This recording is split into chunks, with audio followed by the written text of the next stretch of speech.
ఓం సాయిరామ్. సాయి భక్తులందరికీ నమస్కారం అండి. అందరూ ఎలా ఉన్నారు ఫ్రెండ్స్? మన సాయినాథుని దయ వల్ల అందరూ బాగుండాలని మనస్ఫూర్తిగా కోరుకుంటూ ఈరోజు ఈ వీడియోనైతే స్టార్ట్ చేస్తున్నాను.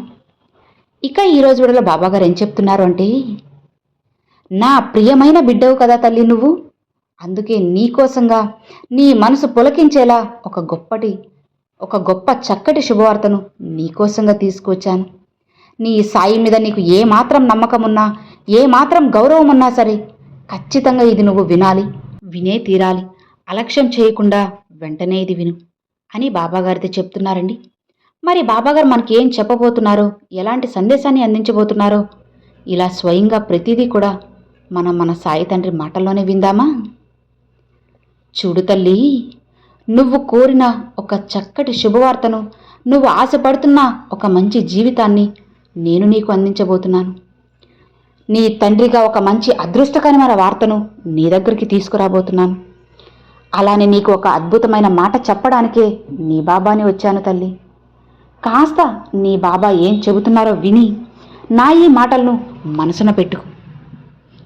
నువ్వు అనుకుంటున్నావు కదా, నీ మనసు నీకే తెలియకుండా కాస్త సంతోషంగా ఉంది అని. నీ మనసు ఎంతగానో ఆనందిస్తూ ఉంది. ఏదో మంచి జరగబోతుంది, నాకు శుభగడియలు రాబోతున్నాయి, నాకు నచ్చిన శుభవార్త వినబోతున్నాను, అది ఏంటి బాబా అని నన్ను అడుగుతున్నావు కదా, తలుచుకుంటున్నావు కదా. అవును తల్లి, నువ్వు అనుకున్నట్లుగానే నీకు మంచి కాలం వచ్చేసింది. నీకు మంచి రోజులు రాబోతున్నాయి. నీ బాబా ఒక చక్కటి శుభవార్తను నీకు అందించబోతున్నారు. ఇక నీ మనసు ఇష్టపడి సంతోషపడి పూర్తిగా నిండుగా హాయిగా ప్రశాంతంగా ఉండేటట్లుగా నేను ఆ చక్కటి వార్తని నీకు అందించబోతున్నాను. నీకు నచ్చిన కోరిక తీరబోయే శుభవార్తేనమ్మా ఇది. అవును తల్లి, ఇక నీకు మంచి కాలం వచ్చేసింది. నన్ను నమ్ముతున్నావు కదా, ఇక ఆ నమ్మకంతోనే ముందుకు వెళ్ళు. ఇక నీకు దుఃఖం అనే మాటను మరిచిపో. సంతోషంగా ఉండడానికి ఎప్పుడూ కూడా ముందుగా ఉండు తల్లి. కేవలం సంతోషం మాత్రమే నువ్వు తలుచుకోవాలి. బాధ, కష్టాలు ఇలాంటివన్నీ కూడా నీ నోటి వెంట రానివ్వకు. నోటి వెంటే కాదు, నీ మనసులో కూడా తలవకూడదు. బిడ్డా, ఈ క్షణం పోతే నాకు మంచి కాలం వస్తుంది, నా బాబా చెప్పారు, చెప్పినట్లుగానే జరుగుతుంది, నా బాబా చేసి చూపిస్తారు అని కాస్త నమ్మకంతో ఉండు. అన్నీ మారుతాయి. కాస్త ఓపికగా నీ పనులు నువ్వు చేసుకుంటూ ఉన్నావనుకో, కాలం, ఆ భగవంతుడు ఖచ్చితంగా నీకైన సమయాన్ని చేరుస్తారు. నీకైన రోజులను నీ దగ్గర పెడతారు. అవునమ్మా, నీ బాబా చెప్పినట్లే జరుగుతుంది. ఆలోచించు. ఇది వరకు నీలో ఉన్న అలజడి, నీలో ఉన్న కష్టం, నీలో ఉన్న బాధ, భయం ఇవన్నీ నాకు తెలుసు. బాబా, నేను ఎంతగానో కష్టపడుతున్నాను, నా కష్టానికి తగ్గ ప్రతిఫలం రావడం లేదే, ఎదుటివారు అసలు ఏమీ చేయకుండానే వాళ్ళకి అదృష్టం మీద అదృష్టం కలిసి వచ్చేస్తుంది, లాటరీల మీద లాటరీలు తగులుతూ ఉన్నాయి, జాక్పాట్ మీద జాక్పాట్ తగులుతూనే ఉంది. నేను మీ బిడ్డనే కదా, మీ ప్రియమైన బిడ్డనే కదా, మరి ఎందుకు నన్ను ఇలా వదిలేస్తున్నారు? మిమ్మల్నే కొలుస్తున్నాను కదా, మీ బిడ్డని భక్తుణ్ణి అయినప్పుడు నాకు ఎందుకు కలిసి రావడం లేదు? నాకు ఎందుకు మంచి రోజులు రావడం లేదు? నాకైన కాలం ఎందుకు ఇవ్వడం లేదు అని ఇతరుల్ని చూసి నువ్వు కృంగిపోతున్నావు కదా. అందరూ మంచిగా ఉన్నారు బాబా, మంచి స్థాయికి వెళ్తున్నారు, నాకెప్పుడు ఆ కాలం వస్తుంది, నాకెప్పుడు ఆ రోజులు వస్తాయి అని ఆశగా అడుగుతూ కన్నీరు కారుస్తున్నావు కదా. బిడ్డా, నువ్వు అలా బాధపడ్డం తప్పమ్మా. కానీ నువ్వు బాధపడ్డంలో ఒక కారణం ఉంది. నువ్వు కుళ్ళుకుంటున్నావని నేను అనడం లేదు. నీ మనసు అలా కోరుకుంటుంది, కానీ అది తాత్కాలికమే బిడ్డా. నువ్వు నా ప్రియమైన బిడ్డవి కదా, నీకైన కాలం అనేది రాబోతుంది. ఆ అదృష్టం నిన్ను వరించాక నువ్వు సంతోషంగా ఉంటావు. అతి కొద్ది రోజుల్లోనే అది నీ ముందుకు వస్తుంది. తప్పకుండా నీ అతిపెద్ద కోరికలు అవి తీరే మార్గం కూడా నీకు కనపడుతుంది.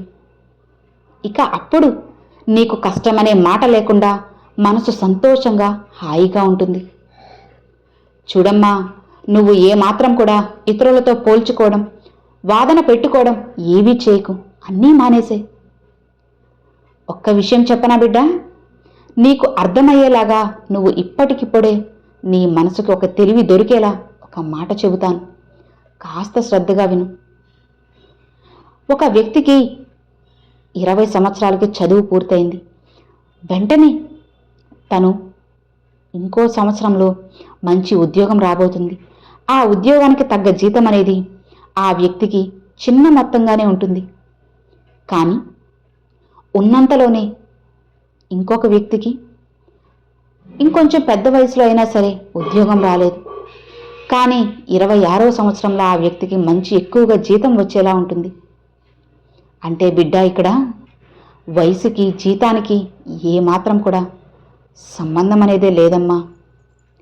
ఆ వయసుకు తగ్గ జీతమే నీ బాబా అందిస్తారు. జీతం ఎక్కువ తక్కువ అని ఎప్పుడూ చూసుకోవద్దు తల్లి. ఏదైనా అవకాశమే కదా, దాన్ని నువ్వు ఖచ్చితంగా ఉపయోగించుకోవాలి. ఒక వ్యక్తి చిన్న వయసులోనే మంచిగా ఆదాయం పొంది బాగా ఎక్కువ అభివృద్ధి చెందుతారు. డబ్బు, బంగ్లాలు ఎక్కువగా సంపాదించుకుంటారు. కానీ త్వరలోనే, అంటే చిన్న వయసులోనే మరణిస్తూ ఉంటారు. అది చాలా బాధాకరం కదా. అలానే ఇంకో వ్యక్తి ఎన్నో కష్టాలు, నష్టాలు అన్నీ చూస్తాడు. ఎప్పుడో చాలా సంవత్సరాలకి మంచి స్థాయికి వెళ్తారు. కానీ ఆ వ్యక్తి నిండు నూరేళ్ళు బ్రతుకుతాడు. అంటే ఆ వ్యక్తి తన తలరాత వేరే కదా. కాబట్టి ఎవరి తలరాత వాళ్ళదమ్మా, ఎవరి అదృష్టం వాళ్ళది, ఎవరికి రాసి పెట్టింది వాళ్ళకే అని తెలుసుకో. నీకు రాసి పెట్టింది ఇంతే అని నువ్వు తెలుసుకోవాలి. నీలాగా ఇంకొకరు ఉండలేరు, ఇంకొకరిలాగా నువ్వు ఉండలేవు. నువ్వు ఒకరిని చూసి వాళ్ళు గొప్ప, నేను తక్కువ అని నువ్వు అనుకుంటే, మరొకరు నిన్ను చూసి అయ్యో వీళ్ళు గొప్పగా ఉన్నారే, నేను తక్కువ అని ఇలా అనుకుంటారు కదా. ఎవరి రాత వాళ్ళది తల్లి. జీవితానికి భగవంతుడు అన్నీ రాసేశాడు, అలానే జరుగుతాయి. కాబట్టి ప్రతి దానికి భగవంతుడు ఒక లెక్క కడతాడమ్మా. దాన్ని బట్టి అన్నీ జరుగుతాయి. ఈలోగా నువ్వు అన్నీ కూడా తట్టుకోవాలి కదా. అలా తట్టుకోకుండా బాధపడుతూ ఉంటే ఎలా చెప్పు? అన్నీ నీ మంచికి అనుకుని సంతోషంగా ముందుకు వెళ్ళమ్మా, అంతా మారుతుంది. బిడ్డా చూడు, నీ ఆలోచనల బట్టే నీ జీవితం ఉంటుంది అని తెలుసుకో. కాబట్టి ముందు నీ ఆలోచనలను మార్చుకో, నీ మనస్థితిని మార్చుకో. నీ ఆలోచనలకు తగ్గట్లుగానే నీ జీవితం ఉండాలంటే నువ్వు ఏదైతే తలుచుకుంటావో అదే నీకు జరుగుతుంది. ఏది ఏమైనా సరే అమ్మా, నమ్మకంతో ముందుకు వెళ్ళినప్పుడు ఆ నమ్మకమే నిన్ను గెలిపిస్తుంది. జరుగుతుందా లేదా అని నువ్వు ఆందోళన పడుతూ ఉంటే ఆ ఆందోళన నీకు అది జరగకుండా చేస్తుంది. అలా కాకుండా ఇది నాకు ఖచ్చితంగా వచ్చే తీరుతుంది, నా జీవితం బాగుంటుంది అని గట్టిగా నమ్మావనుకో, అలానే జీవితం అద్భుతంగా ఉంటుంది. ఎవరి జీవితం వాళ్ళదైనప్పుడు నీలో మార్పు రావాలి, కానీ ఇంకొకరిలో మార్పు అనేది నువ్వు ఎదురు చూడకూడదు కదా. అలానే చివరిగా ఒక్క విషయం, ఎప్పుడైనా సరే తల్లి, ఏదైనా సరే చేయాలన్నప్పుడు దాన్ని నీకు అనుకూలంగా ఆలోచించాలి. ఎందుకు నెగిటివ్గా ఆలోచిస్తున్నావు చెప్పు? ముందు నువ్వు మారు. నీ మార్పుకి భగవంతుడు కూడా తోడుగా ఉంటాడు, నీ జీవితాన్ని మారుస్తాడు. వాళ్లకు వీళ్లకు ఎలానో తెలియదు, కానీ నీకు ఖచ్చితంగా నువ్వు అనుకున్నది జరుగుతుంది అని తెలుసు కదా. ఎందుకంటే నువ్వు సాయి బిడ్డవి, నా ప్రియమైన బిడ్డవు. నా ప్రియమైన బిడ్డకు ఎప్పుడు ఏం కావాలో నీ తండ్రికి తెలియదా చెప్పు? నా భక్తుల్ని ఎలా కాపాడుకోవాలనేది కూడా నాకు తెలుసు. బిడ్డా, ఎక్కడైతే మనస్ఫూర్తిగా నా నామం అనేది వినిపిస్తుందో, ఇక నేను 7 సముద్రాల అవతల ఉన్నా సరే నా బిడ్డను నేను రక్షించుకుంటాను. ఆ విషయం నీకు ఎన్నోసార్లు చెప్పాను, నువ్వు చూశావు, విన్నావు కూడా. జీవితంలో ఎన్నో అద్భుతాలను నేను కల్పించాను. ఆందోళన పరిస్థితుల్లో ఉన్న నీకు కాస్త ప్రశాంతతను ఇచ్చాను. ఆపద నుంచి గట్టెక్కించింది కూడా నీ బాబా అని నువ్వు నమ్ముతున్నావు కదా. అలాంటప్పుడు ఎందుకు దిగులు చెప్పు? ఇంత ఆందోళన ఎందుకు? అన్నిటినీ వదిలిపెట్టి నమ్మకాన్ని పెంచుకో, ఓర్పుని మరింత పెంచుకో. ఓర్పు, పట్టుదల ఎక్కడ ఉంటుందో గెలుపు కూడా అక్కడే ఉంటుందమ్మా. అలానే శ్రద్ధ, సబూరి అనేది నీకు దొరికిన 2 ఆయుధాలు. వాటిని ఎప్పుడూ నీతోనే పట్టుకో. శ్రద్ధ, సబూరిని నీతో పట్టుకున్నప్పుడు నీ సాయిని కూడా నీతోనే పట్టుకున్నట్లే. ఇప్పుడే అనుకొని అప్పుడే అయిపోవాలని ఆరాటపడకు. దేనికైనా కాలం అనేది కలిసి రావాలి, సమయం రావాలి. నీ కాలం అనేది వచ్చినప్పుడు నువ్వు అడగకుండానే అన్నీ జరుగుతాయి. అలా కాకుండా వెంటనే జరిగిపోవాలని ఆతృత పడుతూ ఆవేశపడితే ఆందోళన, బాధ మాత్రమే మిగులుతుంది అని తెలుసుకో. బిడ్డా, నువ్వు సంతోషంగా ఉన్నప్పుడే నీ మనసుని ధైర్యంగా ఉంచుకో. అప్పుడే నువ్వు ఏదైనా సాధించగలవు. నీలో ధైర్యం ఉన్నప్పుడే నీ కుటుంబం కూడా నిన్ను చూసి ధైర్యంగా ఉంటుంది. కాబట్టి నీ ఆలోచన వల్ల నీ కుటుంబం కూడా సంతోషంగా ఉంటుంది అని తెలుసుకోమ్మా. ఇక నువ్వు కూడా ఆనందంగా ఉండు, నీ కుటుంబాన్ని కూడా ఆనందంగా ఉంచు. దానికి నీ బాబా తోడుంటారు. నువ్వు నీ కుటుంబం సంతోషంగా ఉంటే అంతకు మించి నీకు ఏం కావాలి చెప్పు. అంతకన్నా రెట్టింపు ఆనందం ఏంటి అంటే నీ సాయి తండ్రి ఆశీర్వాదం కూడా నీకు ఎప్పుడూ ఉంటుంది. ఇక ఏమాత్రం కూడా భయపడకు, కంగారు పడకు. నీ బాబా నీకు ఇస్తున్న ఈ చక్కటి సందేశాన్ని జాగ్రత్తగా మనసులో పెట్టుకున్నావు అంటే నీ జీవితం చాలా సంతోషంగా ఉంటుంది, అద్భుతంగా ఉంటుంది తల్లి.